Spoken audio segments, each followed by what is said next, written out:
मरचू जंगल से लकड़ियां काटकर बाजार में बेचने गया, लेकिन उसे लकड़ियों के अच्छे दाम नहीं मिले।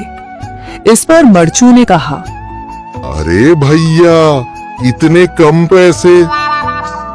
इन पैसों में तो 2 वक्त का खाना भी नहीं मिलेगा। आप मुझे बहुत ही कम पैसे देते हैं। मैं इतनी मेहनत से लकड़ियां काट कर आता हूँ, लेकिन उनके पैसे मुझे बहुत कम मिलते हैं।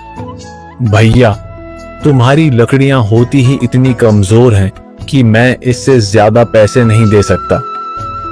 तुम्हारी लकड़ियों के बस इतने ही पैसे बनते हैं। अरे भैया, कुछ ज्यादा कर दो ना।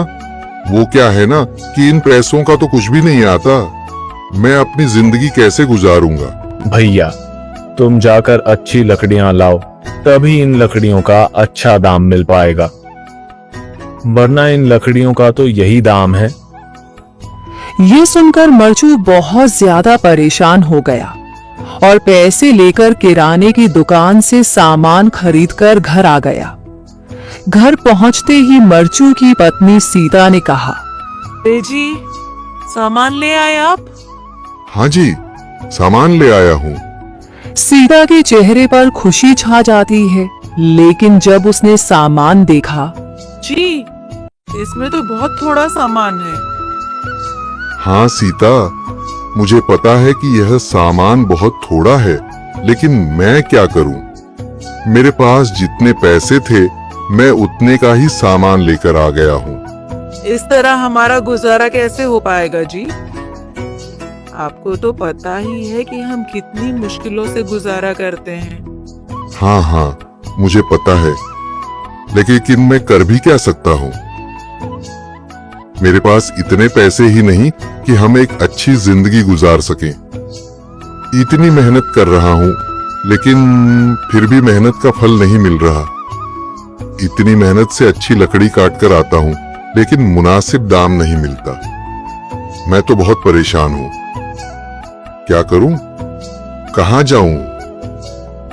अरे जी, आप परेशान न हो, आप कोई और काम देख लें। मैंने कई बार काम तलाशने की कोशिश की, पर किसी ने भी मुझे काम नहीं दिया। ये सुनकर सीता भी काफी ज्यादा परेशान हो गई। मरचू से सीता की परेशानी नहीं देखी गई। उसने अपनी पत्नी सीता से कहा, मैं फिर से जंगल की ओर जा रहा हूँ। अरे जी, अभी मत जाइए ना, वैसे भी शाम हो रही है। आप कल चले जाइएगा, अभी मत जाइए। ठीक है, अगर तुम रोक रही हो तो मैं नहीं जाता। मैं कल चला जाऊंगा। इसके बाद मरचू गांव में घूमने के लिए चला गया। तभी उसे एक आदमी मिला और उसने कहा, कहाँ जा रहे हो भैया? और सुनाओ, क्या हाल चाल है? जिंदगी कैसे गुजर रही है? अरे भैया, तुम्हें तो पता है कि लकड़ियां काटकर कैसे गुजारा होता है। हाँ भैया, तुम सही कह रहे हो। और आसपास के जंगलों में अच्छी लकड़ियां भी नहीं है। इसके लिए तो जंगल के अंदर जाना पड़ेगा। पर जंगल के अंदर तो काफी सारे जंगली जानवर होंगे। मुझे बहुत डर लगता है भैया। मैं जंगल में कैसे जाऊंगा? हाँ भैया, जंगली जानवर तो होंगे, लेकिन अच्छी लकड़ियां तो वहीं से ही मिलेंगी। ये सुनकर मरचू बहुत ज्यादा परेशान हो गया, लेकिन वह आदमी बिल्कुल ठीक कह रहा था। जंगल के किनारे की सारी लकड़ियां कट चुकी थीं।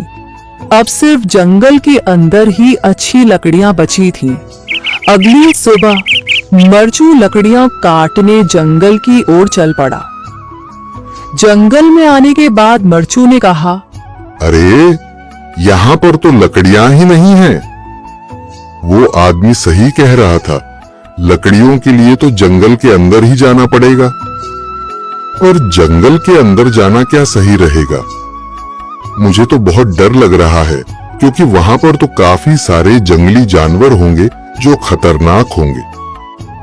अगर आज मैं जंगल के अंदर नहीं गया तो मैं आज घर पैसे लेकर नहीं जा सकूंगा। और फिर जब पैसे नहीं होंगे तो गुजारा कैसे होगा? मरचू जंगल के बाहर खड़ा सोचता ही रहा और फिर उसने सोचा, अरे, यहाँ पर भी कोई मजबूत पेड़ दिखाई नहीं दे रहा जिससे मैं लकड़ियां काटकर घर ले जा सकूं। लगता है और अंदर जाना पड़ेगा। यही सोचकर मरचू जंगल के अंदर चला गया। अंदर जाने के बाद उसने इधर उधर पेड़ देखे, पर उसे कोई भी अच्छा पेड़ दिखाई नहीं दिया।